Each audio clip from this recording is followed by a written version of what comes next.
ಬಂದು 2 ಕಾರಲ್ಲಿ ಊರೊಳಗೆ ಬಂದಿದ್ದಾರೆ. ನಮ್ಮ ಅಮ್ಮ ಅಪ್ಪ ಮನೆಗೆ ಇರ್ಬೇಕಿದ್ರೆ ಡೋರ್ ಹಾಕ್ಬಿಟ್ಟು ಸರ್ ಅವ್ರಿಗೆ ವಾಶ್ರೂಮ್ಗೂ ನೀರು ಸಮೇತ ಬಿಟ್ಟಿಲ್ಲ ಸರ್. ಅದ್ರಲ್ಲಿ ಅವ್ರದ್ದು ಏನು ತಪ್ಪಿಲ್ಲ ಸರ್.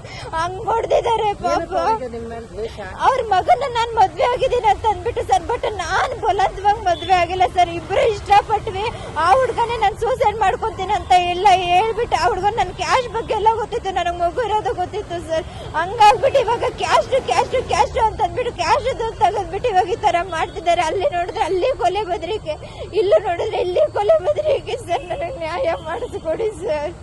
ಸರ್ ನನ್ನ ಹೆಸರು ವಿದ್ಯಾಶ್ರೀ ಅಂತ ಅಂದ್ಬಿಟ್ಟು ನನಗೆ ಮದ್ವೆ ಫಸ್ಟ್ ಒಂದು ಮ್ಯಾರೇಜ್ ಆಗಿತ್ತು. ಮ್ಯಾರೇಜ್ ಆಗಿ ಅದು 7 ವರ್ಷ ಆಗಿದೆ. 7 ವರ್ಷ ಆದ್ಮೇಲೆ ನನಗೆ ಇವರು ಅಭಿಷೇಕ್ ಒಂದು ಮಗುನೂ ಇದೆ. ಮಗು ಇರೋ ವಿಚಾರ ಅವ್ರಿಗೂ ಗೊತ್ತಿರುತ್ತೆ. ನಾನು ಫಾಕ್ಸ್ಕಾನ್ ಕಂಪ್ನಿಗೆ ಹೋಗ್ತಾ ಇರ್ತೀನಿ. ಅಭಿಷೇಕ್ ಅನ್ನೋರು ಪರಿಚಯ ಆಗ್ತಾರೆ. ಅವ್ರಿಗೂ ಗೊತ್ತಾಗುತ್ತೆ ನನ್ನ ಮದ್ವೆ ಆಗಿರೋದು ಗೊತ್ತಾಗುತ್ತೆ. ನನ್ನನ್ನು ಲವ್ ಮಾಡ್ತಾರೆ, ನೀನ್ ಇಲ್ಲ ಅಂದ್ರೆ ನಾನು ಇರಲ್ಲ ಅಂತ ಹೇಳ್ತಾರೆ. ಸೂಸೈಡ್ ಎಲ್ಲ ಮಾಡ್ಕೊಂತಾರೆ. ಆ ವಿಡಿಯೋಸ್ ಎಲ್ಲ ನನ್ನ ಹತ್ರ ಇದೆ. ಆದ್ರೂ ಅವ್ರ ಮನೆಯವ್ರಿಗೂ ಗೊತ್ತಾಗುತ್ತೆ. ಅವ್ರ ಮನೆಯವರು ಕೂಡ ನನ್ನ ಜೊತೆ ಮಾತಾಡಿರ್ತಾರೆ, ಎಲ್ಲ ಮಾಡಿರ್ತಾರೆ. ಅವ್ರೇನ್ ಮಾಡಿರ್ತಾರೆ, ನಮ್ಮ ಅಭಿಷೇಕ್ ಅನ್ನೋರು ಆ ಹುಡುಗಿನ ಗೌಡಸ್ ಅಂತ ಹೇಳ್ತಾರೆ. ಆಕ್ಚುಲಿ ಅವ್ರು ಗೌಡಸ್ಸು, ನಾವ್ SC ಕ್ಯಾಸ್ಟ್ ದಲಿತ ಕುಟುಂಬದವ್ರು ನಾವು. ಆಯ್ತಾ, ನಾವು ಮದ್ವೆ ಇದಾದ್ಮೇಲೆ ಅವ್ರ ಮನೆಗೆಲ್ಲ ಗೊತ್ತಾಗುತ್ತೆ. ಅವ್ರನ್ನೊಂದು 20 ಜನನ ಕರೆಸ್ತಾರೆ. ಅಭಿಷೇಕ್ ಅವ್ರು ನೋಡಿಸ್ತಾರೆ. ಬಲವಂತವಾಗಿ ರಿಯಾಬ್ ಸೆಂಟರ್ಗೆ ಹಾಕಿಸ್ತಾರೆ. ರಿಯಾಬ್ ಸೆಂಟರ್ಗೆ ಆದ್ಮೇಲೆ ನಾನು ದೊಡ್ಡಬಳ್ಳಾಪುರ ಮಹಿಳಾ ಸ್ಟೇಷನ್ ಅಲ್ಲಿ ಕಂಪ್ಲೇಂಟ್ ಕೊಡ್ತೀನಿ ಸರ್. ಕಂಪ್ಲೇಂಟ್ ಕೊಟ್ಟಾದ್ಮೇಲೆ ಅವರು ಕರೆಸ್ತಾರೆ ಎಂಕ್ವೈರಿಗೆ. ಕರ್ಸಾದ್ಮೇಲೆ ನನಗೂ ಅವ್ರಿಗೆ ಏನ್ ಸಂಬಂಧ ಇಲ್ಲ ಅಂತ ಹೇಳಿಕೆ ಬರ್ಸ್ಕೊಂತಾರೆ. ಹೇಳಿಕೆ ಬರ್ಸ್ಕೊಂಡಾದ್ಮೇಲೆ ಇವ್ರು ಏನ್ ಮಾಡ್ತಾರೆ, ನನಗ್ ನೈಟಲ್ಲಿ ಮೆಸೇಜ್ ಹಾಕ್ತಾರೆ. ಈ ತರ ನನಗೆ ಕೊಲೆ ಬೆದರಿಕೆ ಹಾಕಿದ್ರು, ಅದಕ್ಕೋಸ್ಕರ ನೀನ್ ಅಂದ್ರೆ ಇಷ್ಟ ಇಲ್ಲ ಅಂತ ಹೇಳಿದ್ದೆ. ಇವಾಗ ನೀನ್ ನನ್ಗೆ ಈ ತರ ಎಲ್ಲ ನನಗೆ ಫುಲ್ ಕೊಲೆ ಬೆದರಿಕೆ ಹಾಕಿದ್ದಾರೆ, ನೀನು ಹುಷಾರಾಗಿರೋ, ನಿನ್ಗೂ ಕೊಲೆ ಮಾಡ್ತಾರೆ ಅಂತ ಹೇಳಿರ್ತಾರೆ. ಅವಾಗ ನೆಕ್ಸ್ಟ್ ಡೇನೆ ಎತ್ಕೊಂಡೋಗಿ ರಿಯಾಬ್ಗೆ ಹಾಕ್ತಾರೆ. ಕೋಲಾರ ಹತ್ರ ರಿಯಾಬ್ಗೆ ಹಾಕ್ತಾರೆ. ಅದೇನ್ ಮಾಡ್ತಾರೆ, ನಾನು ಕಂಪ್ಲೇಂಟ್ ಕೊಡ್ತೀನಿ ಸರ್, ಈ ತರ ಎಲ್ಲ ಕೊಲೆ ಬೆದರಿಕೆ ನನಗೂ ನಿಮ್ಗೂ ಸಂಬಂಧ ಇಲ್ಲ ಅಂತ ಬರ್ದಿರೋರು ನನಗೆ ಈ ತರ ಮೆಸೇಜ್ ಹಾಕಿದ್ದಾರೆ ಅಂತ ಅಂದ್ಬಿಟ್ಟು ಅದಾದ್ಮೇಲೆ ಅವಾಗ ಪೊಲೀಸ್ ಅವ್ರು ಏನ್ ಮಾಡ್ತಾರೆ, ಅವ್ರನ್ನ ಅಭಿಷೇಕ್ ಅನ್ನೋನ 9ನೇ ತಾರೀಕು 8ನೇ ತಾರೀಕು 9ನೇ ತಾರೀಕು ಟೈಮ್ ಕೊಟ್ಟಿರ್ತಾರೆ. 8ನೇ ತಾರೀಕು ಕರೆಸ್ತಾರೆ ಸರ್. ಕರೆಸಾದ್ಮೇಲೆ ಅವ್ರೇನ್ ಮಾಡ್ತಾರೆ, ದೇವಸ್ಥಾನಕ್ಕೆ ಅವ್ರ ತಾಯಿಯವ್ರ ಜೊತೆ ದೇವಸ್ಥಾನಕ್ಕೆ ಬರ್ತಿದ್ದೀನಿ ಅಂತ ಹೇಳ್ಬಿಟ್ಟು ಘಾಟಿಗೆ ಬರ್ತಾರೆ. ಘಾಟಿಗೆ ಬಂದಾದ್ಮೇಲೆ ನಾನು ಅವಾಗ ಸೆಕೆಂಡ್ ಶಿಫ್ಟ್ ಡ್ಯೂಟಿಗೆ ಹೋಗ್ತಾ ಇರ್ತೀನಿ. ಸೆಕೆಂಡ್ ಶಿಫ್ಟ್ ಡ್ಯೂಟಿಗೆ ಹೋಗ್ಬೇಕಾದ್ರೆ ಈ ತರ ನನ್ನ ಕರ್ಕೊಂಡು ಹೋಗ್ಬಿಟ್ಟು ಗೌರಿಬಿದ್ನೂರಲ್ಲಿ ಕರಿಕಟ್ಟೆರಮ್ಮನ ದೇವಸ್ಥಾನದ ಹತ್ರ ಮದ್ವೆ ಆಗ್ತಾರೆ.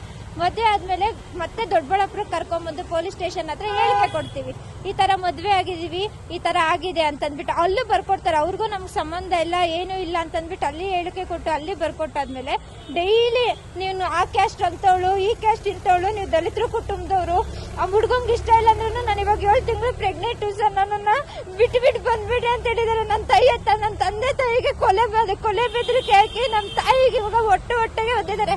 ಆ ಲೇಡಿ ಇಲ್ಲಿಗೂ ಬಂದಿದ್ದಾರೆ. ಆ ಲೇಡಿ ಇವಾಗ ಒಪ್ಕೊಂತಿಲ್ಲ. ಅಲ್ಲಿ ನೋಡಿದ್ರೆ ನಮ್ಮ ತಾಯಿ ತಂದೆ FIR ಮಾಡ್ಸಕ್ ಹೋದ್ರೆ, ನೀವ್ FIR ಮಾಡ್ಸಿದ್ರಿ ಅಂದ್ರೆ ನಿಮ್ ದೊಡ್ಡ ಮಗನ ಚಿಕ್ಕ ಮಗನ ಆಗ್ಲಿ ಸಾಯಿಸಾಕ್ಬಿಡ್ತೀವಿಲ್ಲ, ಈ ಹುಡುಗಿನ ಸಾಯಿಸಾಕ್ಬಿಡ್ತೀವಿ ಅಂತ ಇದು ಮಾಡ್ತಿದ್ದಾರೆ. ನಮ್ಮ ಸಂಘದ ಕಡೆಯಿಂದ ಹೋದ್ರು ಅಲ್ಲಿ ನ್ಯಾಯ ಸಿಗ್ತಿಲ್ಲ, ಇಲ್ಲಿ ನ್ಯಾಯ ಸಿಗ್ತಿಲ್ಲ. ಹುಡುಗ ನೋಡಿದ್ರೆ ನಾನೇ ಬೇಕು ಅಂತಿದ್ದಾನೆ, ಬಟ್ ಇವ್ರು ನೋಡಿದ್ರೆ ದುಡ್ಡಿದೆ ಅಂತ ದೌರ್ಜನ್ಯದಲ್ಲಿ ಏನ್ ಬೇಕಾದ್ರೆ ನಡ್ಕೊಂತಿದ್ದಾರೆ. ಅಲ್ಲಿ ನಮ್ಮ ತಂದೆ ತಾಯಿನ ಊರಲ್ಲಿ ಪಾಪ ತಲೆ ಎತ್ಕೊಂಡಿರೋನೇ ಇದಿಲ್ಲ. ಅವ್ರಿಗೆ ಆಶ್ರಮಕ್ಕೆ ಸಮೇತ ಆಚೆ ಬರಕ್ ಭಯ ಪಡ್ತಿದ್ದಾರೆ ಸರ್. ನನಗೆ ನ್ಯಾಯ ಮಾಡಿಸ್ಕೊಡಿ ಸರ್. ಹುಡುಗನ ಕಡೆಯಿಂದ ಎಲ್ಲ ಹೇಳಿಕೆ ತಗೊಟ್ಟಿ ಸರ್. ಯಾರು ಅಂತಾನು ಗೊತ್ತಿಲ್ಲ ಸರ್ ನಮ್ಗೆ. ಅವರು ಮೊನ್ನೆ ಅಲ್ಲಿ ಸ್ಟೇಷನ್ ಗೌರಿಬಿದ್ನೂರು ಸ್ಟೇಷನ್ ಅಲ್ಲಿ ನಮ್ಮ ತಾಯಿ ತಂದೆ ಕಂಪ್ಲೇಂಟ್ ಕೊಟ್ರು. ಅವ್ರು ಯಾರೋ ಗೊತ್ತಿಲ್ಲ, ಹಾಸ್ಪಿಟಲ್ ನಾವು ಮಾತಾಡ್ಸಿದ್ರು ಅಂತಂದ್ರು. ಅವ್ರ ತಂದೆ ಫೋನ್ ಇಂದಾನೆ ಫೋನ್ ಮಾಡಿ ಅವ್ರು ಬೈದಿರೋದು ನನ್ನ ಹತ್ರ ರೆಕಾರ್ಡ್ಸ್ ಇದೆ ಸರ್, ನಾನು ನಿಮಗೆ ಕೊಡ್ತೀನಿ. ಇವಾಗ ಅವ್ರು ಬಂದ್ಬಿಟ್ಟು ನಾವು ನಾವು ರಕ್ಷಣಾ ವೇದಿಕೆಯಿಂದ ಬಂದಿದೀವಿ ಅಂತ ದೌರ್ಜನ್ಯ ಮಾಡ್ತಿದ್ದಾರೆ ಸರ್. ಅವ್ರು ಯಾರು ಅನ್ನೋದೇ ಗೊತ್ತಿಲ್ಲ. ಅವ್ರ ಅಭಿಷೇಕ್ ತಂದೆ ತಾಯಿಯವರು ಕರೆಸಿರೋದು ಸರ್. ಇವಾಗ ನಿಮ್ಮ ಯಜಮಾನ್ರು ಅಭಿಷೇಕ್ ಅವ್ರು ಏನ್ ಹೇಳ್ತಾ ಇದ್ದಾರೆ? ಅವರು ನಾನೇ ಬೇಕು ಅಂತ ಹೇಳ್ತಿದ್ದಾರೆ ಸರ್. ಇವಾಗ ನಾನು 7 ತಿಂಗಳು ಪ್ರೆಗ್ನೆಂಟ್, ನಾನು ಎಲ್ಲ ಹೋಗ್ಲಿ ಸರ್. ಮೊನ್ನೆಲ್ಲ ನ್ಯೂಸ್ ಚಾನಲ್ ಅಲ್ಲಿ, ಖಾಸಗಿ ನ್ಯೂಸ್ ಚಾನಲ್ ಅಲ್ಲಿ ಬಿಟ್ಟಿದ್ದಾರೆ, ಈ ಹುಡುಗಿ ಮಾಟ ಮಂತ್ರ ಮಾಡಿಸಿದಾಳೆ, ನನ್ನ ಮಗಂಗೆ ಹುಚ್ಚ ತಲೆ ಕೆಡಿಸ್ಬಿಟ್ಟು ಕರ್ಕೊಂಡು ಹೋಗಿದ್ದಾರೆ. ನಾನು ಯಾವುದೇ ಕಾರಣಕ್ಕೂ ನಾನು ಆ ತರ ಮಾಡಿಲ್ಲ ಸರ್. ಅವ್ರೆ ನನ್ನ ಆ ತರ ಒಂದು ಸಾಕ್ಷಿ ತಗೊಂಡ್ಬನ್ನಿ, ನಾನು ಮಾಡಿದೀನಿ ಅಂತ ಅಂದ್ಬಿಟ್ಟು ನಾನು ಅಲ್ಲೇ ಕಾನೂನು ಪ್ರಕಾರ ತಲೆ ಬಗ್ಗಿಸ್ತೀನಿ ಸರ್. ನೀವು ಮೊದಲನೇ ಗಂಡಂಗೆ ಡಿವೋರ್ಸ್ ಕೊಡದಲ್ಲೇ ಮದ್ವೆ ಆಗಿದ್ದು ತಪ್ಪಲ್ವಾ? ತಪ್ಪು ಸರ್, ಬಟ್ ಇವರೇ ಸರ್ ಎಲ್ಲ ಮಾಡಿದ್ದು. ಇವರೇ ಸರ್ ಕಿಡ್ನಾಪ್ ಮಾಡಿಸಿ ಕೊಲೆ ಬೆದರಿಕೆ ಹಾಕಿ ನಾವು ಮದ್ವೆ ಮಾಡ್ಕೊಂಡಂಗ್ ಮಾಡಿದ್ದೆ ಅವ್ರ ತಂದೆ ತಾಯಿ ಸರ್. ಇವಾಗ ಕ್ಯಾಸ್ಟ್ ಒಂದು ಬಂದಿದೆ ಸರ್ ಅವ್ರ ಹತ್ರ. ಕೊಲೆ ಬೆದರಿಕೆ ಆಗ್ತಾನೆ ಇರ್ತಾರೆ, ಎಲ್ಲೂ ನಾವು ಜೀವನ ಮಾಡಕ್ಕೆ ಬಿಡ್ತಿಲ್ಲ ಸರ್. ಯಾವಾಗ ಲಾಸ್ಟ್ ಮಂತ್ 12ನೇ ತಾರೀಕು ಸಮೇತ ಮಿಸ್ಸಿಂಗ್ ಕೇಸ್ ಕೊಟ್ಟಿದ್ರು ಅವ್ರ ಮಗನ ಮೇಲೆ. ಅಲ್ಲಿ ಹೋಗಿ ಹೇಳಿಕೆ ಕೊಟ್ಟು ಬಂದಿದ್ವಿ, ಒಂದು ಪ್ರೆಗ್ನೆಂಟ್ ಅಂತಾನು ಗೊತ್ತಿಲ್ದಿರ ಚುಚ್ಚಿಸ್ತೀವಿ, ಸಾಯಿಸ್ತೀವಿ, ಅವ್ರವ್ರನ್ನ ಕರ್ಸ ನಿಮ್ಮ ರೇಪ್ ಮಾಡಿಸ್ತೀವಿ ಅಂತೆಲ್ಲ ಮಾತಾಡ್ತಾರೆ ಸರ್. ನಾನು ಮಾಡಿಸೋದಿಕ್ಕೆ ಬಡವರು ಅಂದ್ಬಿಟ್ಟು ಅವ್ರ ಹತ್ರ ದುಡ್ಡಿದೆ ಅಂತ ಅಂದ್ಬಿಟ್ಟು ಜಾತಿ ಜಾತಿ ಜಾತಿ ಅಂತ ಸಾಯ್ತಿದ್ದಾರೆ ಸರ್. ಅವರು ಲೇಡಿನೇ ಮಾತಾಡ್ತಾರೆ ಸರ್. ನನ್ನ ಹತ್ರ ರೆಕಾರ್ಡ್ಸ್ ಎಲ್ಲ ಇದೆ ಸರ್, ಬೇಕಾದ್ರೆ ನಾನು ಕೊಡ್ತೀನಿ. ಪಿನ್ ಟು ಪಿನ್ ಎಲ್ಲ ರೆಕಾರ್ಡ್ ಕೊಡ್ತೀನಿ ಸರ್ ನಾನು. ನನಗ್ ನ್ಯಾಯ ಮಾಡಿಸ್ಕೊಡಿ ಸರ್. ನಾನು ಎಲ್ಲೋದ್ರೂ ನನಗ್ ನ್ಯಾಯ ಸಿಗ್ತಿಲ್ಲ ನೆಲಮಂಗಲ ಸ್ಟೇಷನ್ ಹತ್ರ ಬಂದಿರೋದು ಏನ್ ಕಾರಣಕ್ಕೋಸ್ಕರ ಸರ್. ಇಲ್ಲಿ ಕಂಪ್ಲೇಂಟ್ ಮೊನ್ನೆ ನಮ್ಮ ಹಸ್ಬೆಂಡ್ ಮಿಸ್ಸಿಂಗ್ ಆಗಿದ್ರು. ಮಿಸ್ಸಿಂಗ್ ಆದಾದ್ಮೇಲೆ ನಿನ್ನೆಲ್ಲ ಸರ್ ಇವ್ರು ಪೊಲೀಸರು ನನಗೆ ಕಾಲ್ ಮಾಡಿದ್ದಾರೆ. ಕಾಲ್ ಮಾಡಿ ಎಲ್ಲಿದ್ದೀರಾ ಅಂದ್ರೆ ಸರ್ ನಾವು ಡಿವೈಎಸ್ಪಿ ಆಫೀಸ್ ಹತ್ರ ಇದೀವಿ ಅಂತ ನಾವ್ ಹೇಳಿದೀವಿ.